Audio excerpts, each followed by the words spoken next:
Hello అందరికీ good morning. ఇవాళ అయితే నేను టమాటా రెసిపీ చేద్దామని మీ ముంగటికి వచ్చేసిన. రండి వచ్చేసేయండి. టమాటాలు అయితే మీకు చూపిస్తాను.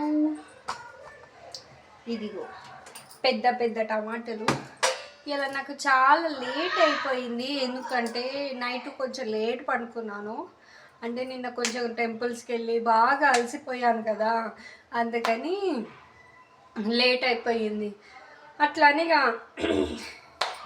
ఇక ఇవాళ తొందరగా లేచిన పొద్దుగాల డాడీ కూడా పోనీలే పాప పడుకుందని నాకు లేపకుండానే డాడీ వెళ్ళిపోయాడు. సరేలే అనుకొని నేను కూడా సైలెంట్గా అయిపోయి ఇప్పుడే లేసాను. టైం చూస్తేనేమో 8:30 అవుతుంది. అదే మమ్మీ ఉంటేనా ఈ పాటికి నన్ను తిట్టి తిట్టి తిట్టి కొట్టి కొట్టి పెడుతుండే. ఇంతల్లి ఈ టైం వరకు అనుకుంటావా అది దాన్ని ఎంత తిడుతుండేనో. కానీ ఏదైనా అమ్మ అంటే అమ్మనే ఉంటుంది కదా నిజంగా.